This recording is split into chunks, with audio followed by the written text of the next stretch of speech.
The rain in Silveridge, Washington, doesn't just fall, it claims the land. It's a heavy rhythmic drumming on the roof that usually makes a man feel secure, tucked away in the warmth of a home he spent 15 years building. But on this Tuesday night, the rain felt like nails being driven into my coffin. I stood on the porch of our craftsman home, a house I had painstakingly restored with my own hands. My fingers were still stained with the grease of the garage door I'd fixed just that morning. Now those same hands were trembling as I gripped the handle of a single bulging duffel bag. My wife Sarah stood in the frame of the front door. The warm yellow light of the foyer spilled out behind her, making her silhouette look sharp, jagged, and entirely unrecognizable. Beside her stood Maya. She was 17, when wearing an oversized sweatshirt, her face buried in her mother's shoulder. To anyone passing by, she looked like a shattered child, but I saw her eyes. For a split second, as she tucked a strand of blonde hair behind her ear, she looked directly at me. There was no fear. There was only a cold, crystalline triumph. She had done it. "I never want to see your face again, David," Sarah hissed. Her voice wasn't loud, but it carried the weight of a landslide. "How could you? In our own house, with my own daughter." The words felt like physical blows. The accusation was so monstrous, so expertly crafted by a teenager who had treated me like a ghost since the day I moved in, that the truth felt too flimsy to protect me. I was being branded a monster based on a lie whispered in the dark. And the woman I had promised to protect for the rest of my life was the one holding the sword. Before we go deeper into this story, take a second and hit that subscribe button, give this video a like, and let us know where you're watching from. I'm curious to know how far these stories travel. Welcome to Family Secrets and Revenge. Today we look at what happens when the person you trust most chooses a lie over your life, and the devastating price of realizing the truth when the clock has already run out. To understand how we got to that porch, you have to understand the foundation of our marriage. I'm a structural engineer. My entire life is built on the philosophy that if the foundation is sound, the building will stand. When I met Sarah 5 years ago, I thought I had found the bedrock of my existence. She was a pediatric nurse, the kind of woman who would stay late to hold the hand of a scared toddler. She was empathetic, kind, and fiercely protective. We married quickly, perhaps too quickly, but when you're in your late 30s and you find the one, you don't wait for the tide to turn. But there was a flaw in the design. Her name was Maya. Maya was 12 when I entered the picture. Her biological father had been a charming, unreliable man who had walked out when she was 8. I became the surrogate for all that abandonment. I wasn't just David. I was the intruder who was replacing a ghost. For 5 years, I played the long game. I bought the concert tickets. I sat through the awkward dinners where she refused to speak. I helped her with calculus when she was failing. I never raised my voice. Even when she went through her rebellious phase and started coming home past curfew with the smell of cheap cigarettes on her clothes. Sarah always told me, "Give her time, David. She's just a child grieving a father who didn't want her." But children grow up, and sometimes the grief doesn't soften. It hardens into a weapon. Maya didn't want a father figure. She wanted her mother's undivided attention. She wanted the life they had before I arrived, just the two of them against the world. And she realized that as long as I was a good guy, she couldn't win. She had to make me the villain. The 3 weeks leading up to that night were the strangest of my life. Maya's behavior shifted. The icy silence thawed into something that looked, on the surface, like affection. "Hey, David, can you help me with this essay?" she'd ask, sitting next to me on the sofa. "David, do you think Mom would like these flowers for her birthday?" I was ecstatic. I told Sarah over dinner one night, "I think we've finally made it. She's finally letting me in." Sarah reached across the table and squeezed my hand, her eyes shimmering with relief. "I told you, honey, she just needed to know you weren't going anywhere." What I didn't see, what I couldn't see, was the calculation. Maya was creating moments. She was making sure Sarah saw us together, making sure there was a narrative of closeness that she could later pivot into something sinister. She was grooming her mother to believe that I was seeking out Maya's company. On that final Tuesday, the air in Silveridge was thick and humid before the storm broke. Sarah was scheduled for a double shift at the hospital. She wouldn't be home until 11 p.m. Maya and I were alone in the house. I spent most of the evening in my home office, finishing up blueprints for a new bridge project in Seattle. At 9:30 p.m., Maya knocked on my door. She was wearing her pajamas, looking small and vulnerable. "David, I had a nightmare about my dad. Can I just sit in here for a minute? I don't want to be alone." I felt a surge of paternal sympathy. "Of course, Maya, sit down. I'm just finishing up." She sat in the armchair across from my desk. She didn't say a word. She just watched me work.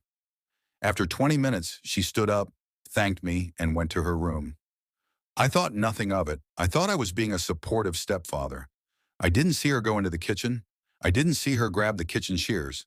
I didn't see her rip the collar of her nightshirt or the way she used her own fingernails to rake red welts across her collarbone.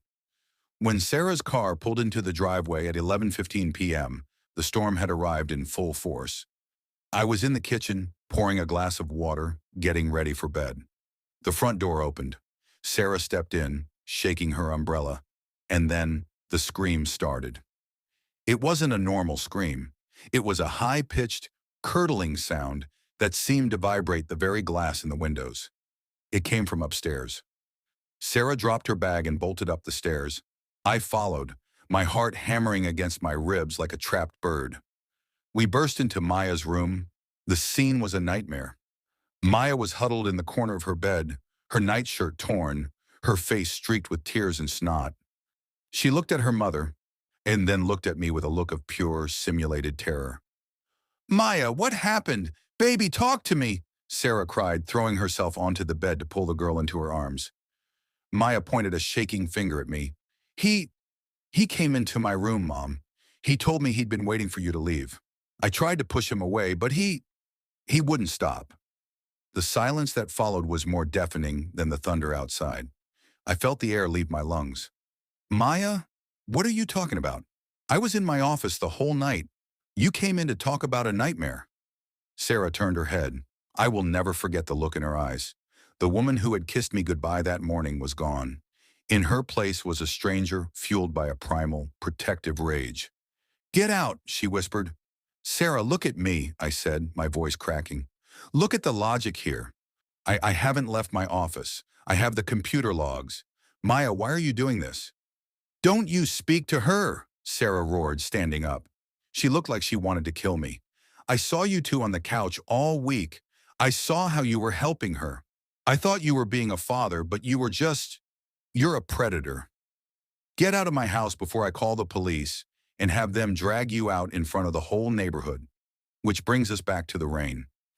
I tried to stand my ground. I tried to explain that a person doesn't just turn into a monster overnight. But when a mother sees her child broken, logic is the first thing to die. Sarah had already decided I was guilty. She didn't need a trial. She didn't need evidence. She had the word of her innocent daughter. She threw my duffel bag onto the wet porch. "If you come back here, David, I'll tell the hospital. I'll tell your firm. I'll make sure you never work again. Just go. Go and never let me see your face again." I looked at Maya one last time. She was peering out from behind Sarah's arm. She didn't look scared anymore. She looked bored, like she was watching a movie she'd already seen the ending of. I realized then that if I stayed, if I fought her right there, she would only escalate the lie. She would hurt herself worse. She would make sure I went to prison. I turned around and walked into the rain. I got into my truck, my hands shaking so hard I could barely fit the key into the ignition. I drove until the lights of our house were just a blur in the rearview mirror. Before we continue, take a second and share your thoughts so far on this story below. I read every single one. If you were in David's shoes, should we facing a situation like this, where the woman you love turns on you in a split second, what would you do? Share your thoughts in the comments. I checked into a Motel 6 on the edge of the county line. The room was cold and smelled of industrial cleaner and despair. I sat on the edge of the bed, still wearing my damp clothes, staring at the wall. My phone buzzed. It was a text from Sarah. "I'm changing the locks tomorrow. I've already moved your remaining things to the garage. If you come near the property, I'm calling the police. I can't believe I let a monster like you near my child." I didn't reply. What was there to say? I didn't do it. Sounds like a lie when the person hearing it has already burned your effigy. I called my best friend Leo. He'd known me since college. Leo, I need help. Sarah threw me out. Maya, she told Sarah I touched her. There was a long, agonizing pause on the other end of the line. David, man, that's a heavy accusation. Are you sure you didn't, misread a situation? Maybe you were too friendly. That was the moment I realized I was truly alone. Even my best friend was looking for a reason why it might be true. Because the alternative, that a 17-year-old girl could be that calculated and a mother could be that blind, was too scary for people to believe. I didn't do it, Leo, I said, my voice dead. Look, man, just lay low. Don't call her. Get a lawyer. I hung up. I realized that by morning, the story would be everywhere. Silveridge is a small town in many ways. Sarah worked at the biggest hospital. Maya went to the biggest high school. By noon tomorrow, I wouldn't just be homeless. I would be a pariah. I lay down on the stained bedsheet and watched the neon M of the motel sign flicker outside the window. I had built bridges that could withstand earthquakes, but I couldn't survive the gust of a single lie. By Thursday morning, the isolation of the motel room felt like a physical weight.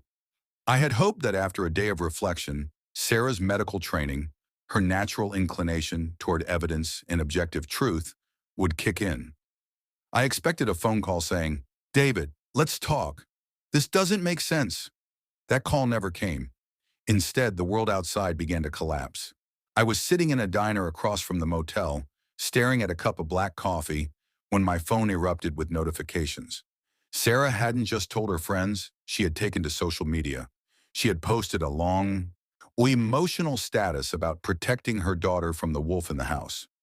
She didn't name me explicitly, but in a town like Silveridge, she didn't have to. Within hours, my face was being shared in private neighborhood groups. Then came the email from my boss, Mr. Henderson. David, we've been made aware of some very serious personal allegations involving your family. Given the nature of these claims, we are placing you on unpaid administrative leave, effective immediately. Please do not come into the office to collect your things. We will couriers them to your temporary address. I was a structural engineer for the city's most prestigious firm. My reputation was my currency. In one stroke, Maya had bankrupted me. I sat in that diner booth, feeling the eyes of the waitress on me. Was she looking at my phone? Did she recognize me? One of the paranoia began to set in, a cold, creeping vine that wrapped around my throat. That afternoon, there was a knock on my motel room door. My heart leapt. Was it Sarah? Had she come to her senses? I opened the door to find two men in suits. They weren't from my firm. They were from the Silveridge Police Department. Mr. Miller? The older one asked. His badge glinted in the dull hallway light. I'm Detective Vance. This is Detective Reed. We'd like to discuss an incident reported by your wife and stepdaughter. The next 4 hours were a masterclass in psychological pressure. I was taken to the station, not under arrest, they kept reminding me, but for questioning. They sat me in a room that smelled of floor wax and old coffee. Maya says you've been grooming her for weeks, David, Vance said, leaning back. She says you used homework help as an excuse to get close. She has pictures of the marks on her neck. I was in my office, I shouted, slamming my hand on the table. Check my computer. I was logged into the firm's server from 7 p.m. until 11 p.m. I was uploading 3D renders of the Cedar Creek Bridge. The timestamps don't lie. Vance exchanged a look with Reed. Computers can be left running, David. A teenage girl's trauma, that's harder to fake. Why would she do this? Why would she destroy her own family? That is the question that keeps innocent men awake at night. There is no logical answer that a stranger will believe. If I told them she was a manipulative teenager who wanted her mom back, I sounded like I was victim blaming. If I said I didn't know, I looked guilty. I was trapped in a linguistic cage. Back at the house, where the atmosphere was vastly different. With me gone, the darkness Maya had complained about had supposedly lifted. Sarah treated Maya like a wounded bird. She took a week off work to stay home, making Maya's favorite meals, buying her the expensive MacBook she'd been asking for, and promising her that they would start over. Maya played the part perfectly for the first few days. She stayed in bed, She spoke in whispers. She clung to Sarah. But the thing about winning a war through a lie is that it gives you a sense of godlike invincibility. Maya started to realize that Sarah was now terrified of her. Not terrified of her violence, but terrified of her pain. If Maya looked slightly sad, Sarah would drop everything to comfort her. If Maya wanted something, Sarah bought it to make up for the trauma. By the end of the first week, Maya's true colors began to bleed through the whitewashed facade. She started staying out until 2 a.m. with a group of older boys. When Sarah tried to protest, Maya would simply look at her with tear-filled eyes and say, "I just need to feel safe, Mom. Being in this house, it reminds me of what he did. I need to be out." And Sarah, blinded by guilt and motherly instinct, would let her go. She was so afraid of being the bad mom who didn't believe her daughter that she became a mother who didn't see her daughter at all. It was day 10. Sarah was exhausted. The house, once a place of order and laughter, was now a mess of Maya's takeout containers and laundry. Sarah was back at the hospital, each working long hours to cover the legal fees she anticipated for the divorce and the potential protection orders. She came home early one Tuesday, the same day of the week the nightmare had begun, because she had a migraine. The house was silent. Maya was supposedly at trauma counseling, a session Sarah was paying $200 an hour for.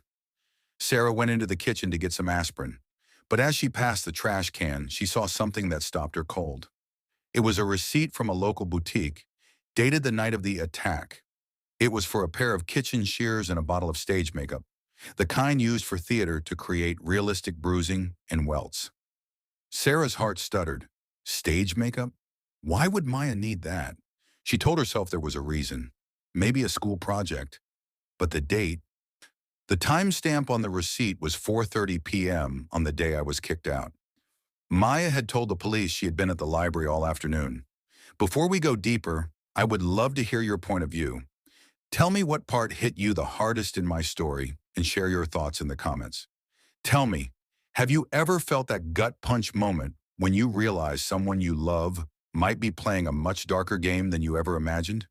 The seed of doubt had been planted, and in a woman like Sarah, a nurse trained to look for symptoms, it grew rapidly. She waited until Maya went to the shower that evening. She did something she had never done in 5 years. She took Maya's iPad. Maya was clever, but she was 17. She believed she was smarter than her mother. She hadn't cleared her recently deleted folder in her photo app.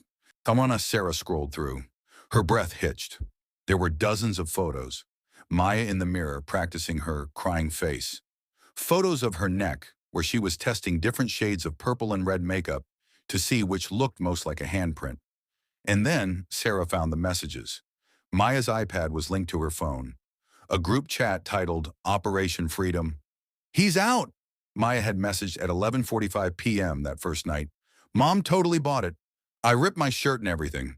You guys owe me $50. One of her friends replied, "Isn't that kind of mean? David was actually nice."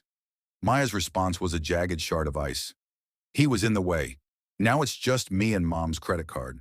Plus, he looked so pathetic crying on the porch. I almost laughed." Sarah felt the floor drop out from under her. The room began to spin. Every memory of the last 10 days, the comforting, the spending, the hatred she had leveled at me, replayed in her mind like a horror movie. She had destroyed her husband's life for a $50 bet. While Sarah was falling apart in Silveridge, I was making a choice. I had spent 10 days in that motel room. I had watched my bank account dwindle as I paid a retainer for a lawyer who told me my chances were slim to none without a confession from Maya. I had seen the way the people in the diner looked at me. I realized that even if the truth came out tomorrow, David the engineer was gone. The David people would remember was the one on the local news clips and the Facebook warnings. I didn't have much. I had my truck, my tools, and a small savings account Maya hadn't touched. My brother Caleb all had a ranch in the Bitterroot Valley of Montana. He'd called me every day, the only person who hadn't asked if I did it. "Come home, Dave," he'd said. "We don't care about Washington. We need a man who knows how to build a fence and fix a tractor. Leave the ghost behind." That night, I didn't pack. I just left. I left the duffel bag of clothes Sarah had tossed in the garage. I left the legal papers. I turned my phone off and threw the SIM card into a trash can at a gas station on the border of Idaho. As I crossed the state line, the sun was beginning to rise over the mountains. For the first time in 2 weeks, I could breathe. I didn't know that back in Silveridge, Sarah was currently screaming at a silent room, clutching an iPad that proved I was the man she always knew I was. But it didn't matter. I was already a ghost. The air in the house in Silveridge was thick with a silence that felt like a funeral. Sarah sat at the kitchen table, the iPad screen glowing like a radioactive isotope. She didn't move for 3 hours. She couldn't. Every time she closed her eyes, she saw the image of me standing in the rain, my face twisted in a mask of total, heart-shattering betrayal. When the front door finally clicked open at 1 a.m., Maya strolled in, laughing at something on her phone. She was wearing a new leather jacket, one Sarah had bought her just 3 days ago as a comfort gift. "Hey, Mom, why are you sitting in the dark?" Maya asked. Sarah didn't look up. She pushed the iPad across the table. Maya's laughter died instantly. The color drained from her face, but only for a second. Then she pulled out a chair, sat down, and crossed her arms. "So?" Maya said. "You went through my things. That's a total invasion of privacy, Mom." "Privacy?" Sarah's voice was a ragged whisper. "You destroyed a man's life, Maya. You lied to me. You made me hate the person I love most for a $50 bet?" Maya shrugged. "I didn't think you'd actually throw him out that fast. That's on you, Mom. You were the one who went crazy. I just gave you a reason to do what you already wanted to do. Be alone with me again." The realization that her daughter was a master manipulator broke Sarah. She didn't wait for morning. She drove to the Motel 6, pounding on the door of room 214. "David! David, open up! I know the truth." No one answered. A maid told her I had checked out and left no forwarding address. Sarah went to the police station next, showing Detective Vance the iPad. The detective's face hardened. "Mrs. Miller, we've already cleared his name in the system, but the damage is done. He's gone off the grid. We can't help you find a man who doesn't want to be found." Sarah spent the next 48 hours calling every person I had ever known. She called my parents. My mother told her to never contact them again. "You didn't just kick him out, Sarah," my mother had said. "You killed the man he used to be. Why would he ever want to see you again?" While Sarah was scouring Washington for a ghost, I was 500 miles away. Montana in the spring is a place of brutal beauty. The air is so sharp it feels like it's cleaning your lungs from the inside out.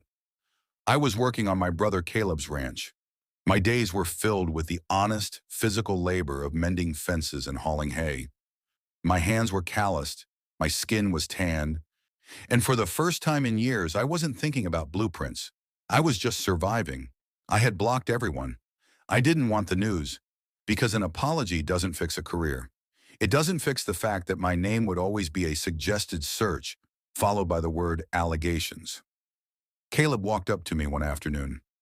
"Dave," he said softly, "there's a private investigator at the gate. She found the truck's GPS signature before you disabled it. She's right behind him." I stopped. The grease on my hands felt like the rain in Silveridge. "Tell them to leave, Caleb." "She's already here, brother," he said. A silver SUV was kicking up a cloud of dust, racing toward the barn. The SUV screeched to a halt. Sarah jumped out, looking terrible. She had lost weight, her hair was a mess, and her eyes were sunken. Now she looked like she hadn't slept in the 14 days since she'd thrown me out. She ran toward me, sobbing my name. I didn't move. I stood by the tractor, a wrench in my hand.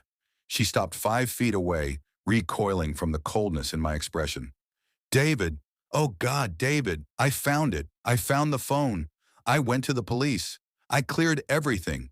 The firm wants you back. I was so wrong. Please, honey, come home." I looked at her, and I didn't feel anger. I felt nothing. "I am home, Sarah," I said. My voice was as dry as the Montana soil. "No, this is a ranch. We have a life." "You have a house," I corrected her. "I have a crime scene. Every time I look at those walls, I'll see you standing there telling me I'm a monster. You didn't even ask for my side of the story. You just believed a lie because it was easier than trusting me. Before we go deeper, I would love to hear your point of view. Tell me what part hit you the hardest in my story and share your thoughts in the comments. Tell me, is a marriage worth saving if the trust has been completely incinerated? Or is walking away the only way to keep your dignity? Sarah stayed in the local town for 3 days, begging for a chance. She promised that Maya was being sent to a residential treatment center and being charged with filing a false report. She promised it would be just us again. On the third day, I handed her a single manila envelope at the end of the driveway. "Is this a plane ticket?" she asked. "It's a divorce petition," I said, "and a suit for my half of the house's equity. I'm building a new life, Sarah. And you aren't part of the new blueprint." I turned my back on her and walked toward the farmhouse. I didn't look back when I heard her car door slam. I had been a structural engineer. I knew when a building was condemned. You don't try to live in a condemned building. You tear it down and you clear the site. 2 weeks. That's all it took. 14 days to go from a husband to a ranch hand. People say the truth will set you free, but freedom often looks a lot like being alone. Sarah eventually sold the house. She couldn't outrun the shame. Maya's revenge had worked in a way she never expected. She didn't get her mother's undivided love. She got her mother's eternal resentment. As for me, I'm still in Montana. I'm building again. Fences, barns, and a new life. It's a quiet life, but it's a life built on a foundation of truth. And this has been a story of family secrets and revenge. It's a reminder that the people we love are the only ones who truly have the power to destroy us, and sometimes the best revenge is simply to be happy without them. Thank you so much for watching. This has been one of the most intense stories we've covered, and I'm curious to hear your final thoughts based on my story. Do you think David did the right thing, or should he have given Sarah a second chance? Let us know in the comments below. Give this video a thumbs up, and hit that subscribe button to join our community at Family Secrets and Revenge. Your support means the world to us. Until next time, stay safe and remember, trust is a bridge that takes a lifetime to build, but only a second to burn.